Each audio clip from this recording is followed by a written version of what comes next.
Another day, another story. The film opens with Joel Dawson narrating what happened to Earth. 7 years earlier, a meteor called Agatha 16 came hurtling toward the planet, but the nations prevented impact by launching rockets to destroy it. Unfortunately, this led to chemical compounds raining down on Earth's creatures, mutating things like insects, crabs, or slugs into gigantic monsters. Within a year, 95% of the human population is gone. Joel has been living in a bunker colony with survivors ever since. Joel is the only one in his colony who doesn't have a romantic partner.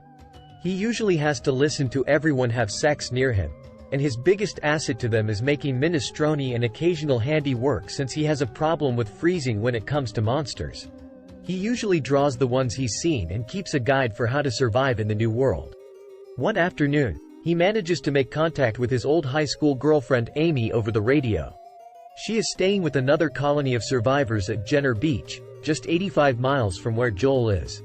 Suddenly, their connection is cut when an ant monster breaches the colony. Joel wants to prove himself to the others that he can fight them too.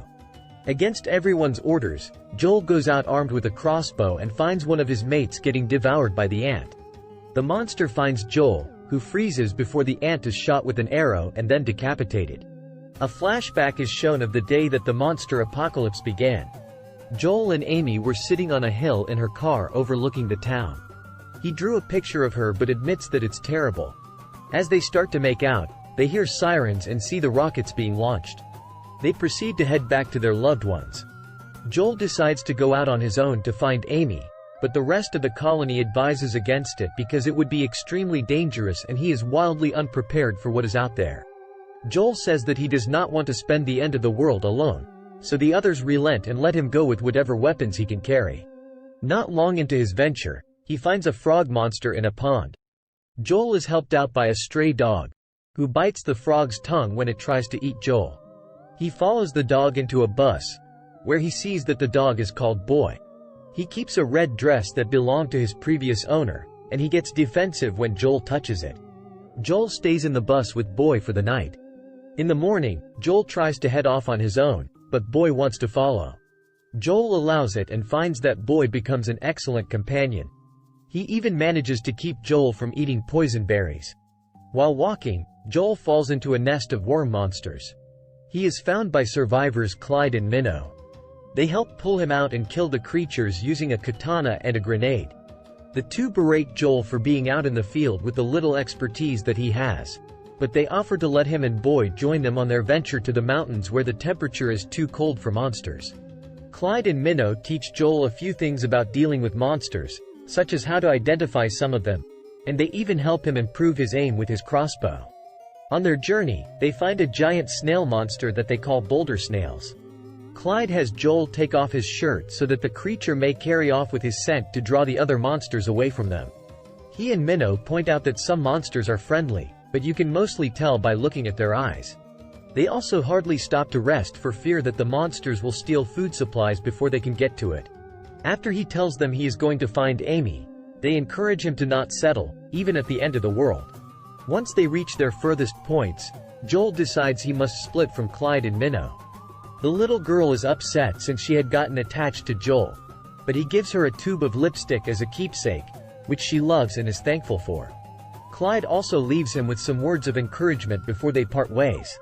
As Joel continues with Boy, they find a large centipede monster that almost eats Boy. Joel freezes again but remembers to when he was with his parents on the day of the apocalypse. He couldn't save them and watched them get crushed by a monster.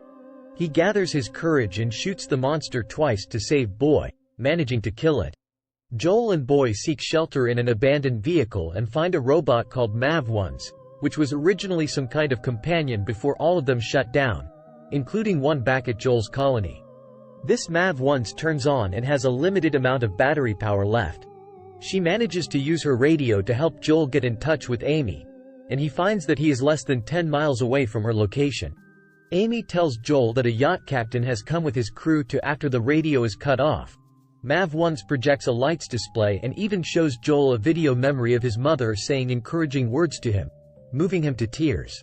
Mav-1's battery soon runs out completely, and Joel buries the robot. The next day, Joel and Boy continue forward, but Boy jumps into the river after his owner's dress falls in.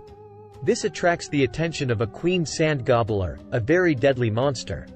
Joel manages to kill it by timing a grenade toss and throwing it into the creature's mouth at the right moment.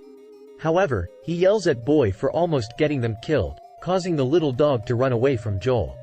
He then sees he's been bitten by numerous leeches and he starts to hallucinate from the poison. He manages to find a fern that Clyde told him works as an anti-venom. He then appears to see Aimee and a few of her fellow survivors approaching him. He kisses her before passing out. Joel wakes up in Aimee's bunker, where he learns that he actually kissed an older male survivor instead of her. She introduces him to Cap, the leader of the yacht team that has apparently come to take the colony to a safer location. After Joel sees the setup on the beach, he has a private moment with Aimee.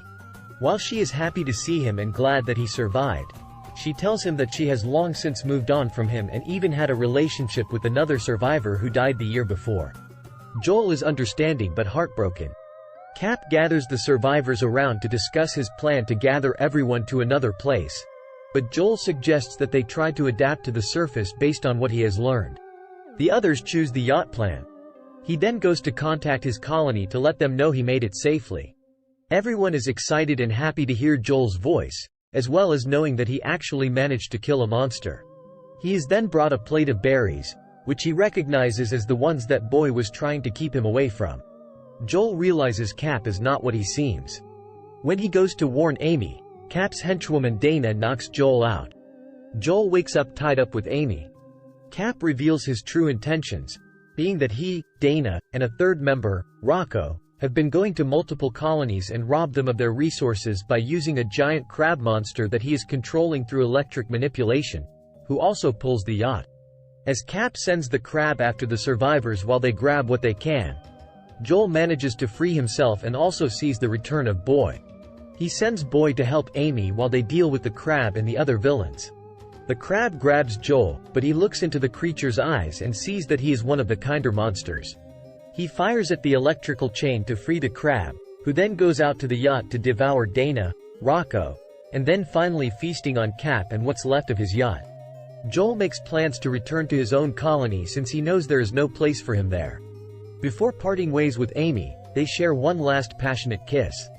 It appears to reignite the spark for Aimee, and she tells Joel she will go find him.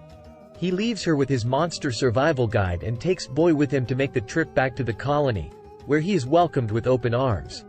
Joel leads his colony to the surface now that he has a better understanding of the creatures around him. He broadcasts a message through the radio to other survivors to encourage them to go to the surface and fight back if necessary. Clyde and Minnow, who both made it to the mountain, hear the message and wish Joel well, although they think he will probably get eaten by snow spiders.